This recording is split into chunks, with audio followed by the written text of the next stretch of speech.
Global star Ram Charan నటించిన game changer చిత్రం ఇటీవలే భారీ అంచనాల నడుమ విడుదలైన మొదటి ఆట నుండే నెగిటివ్ టాక్ని దక్కించుకుని అభిమానులను తీవ్రమైన నిరాశకు గురి చేసిన విషయం తెలిసిందే. సంక్రాంతి సెలవుల్లో విడుదలైన ఈ సినిమాకి సరైన పాజిటివ్ టాక్ వచ్చుంటే 1000 కోట్ల రూపాయల గ్రాస్ వసూళ్లను రాబట్టేది. కానీ అది జరగలేదు. బంగారం లాంటి అవకాశాన్ని కోల్పోయాము అని అభిమానులు రోజు సోషల్ మీడియాలో డైరెక్టర్ శంకర్ని తిట్టుకుంటున్నారు. కనీసం సంక్రాంతి పండుగ రోజైన ఈ సినిమాకి భారీ వసూళ్లు వస్తాయని అనుకున్నారు.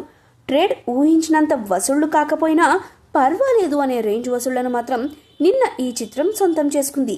కానీ ఆడియన్స్ మొదటి 2 చాయిస్లు మాత్రమే సంక్రాంతికి వస్తున్న డాక్ మహారాజ్ చిత్రాలే.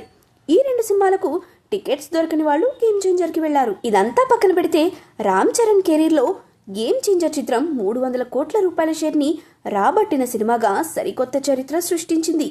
100 కోట్ల రూపాయలకు పైగా షేర్ వసూళ్లను రాబట్టి కమర్షియల్గా డిజాస్టర్ రేంజ్లో నిలిచిందంటే ఈ సినిమా రేంజ్ ఏంటో అర్థం చేసుకోవచ్చు.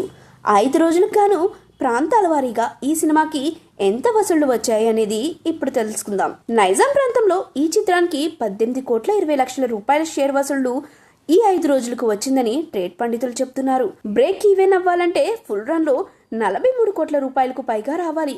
అది దాదాపుగా అసాధ్యమే. అదేవిధంగా సీడెడ్లో 10 కోట్ల రూపాయలకు పైగా షేర్ వసూళ్లు వచ్చాయి.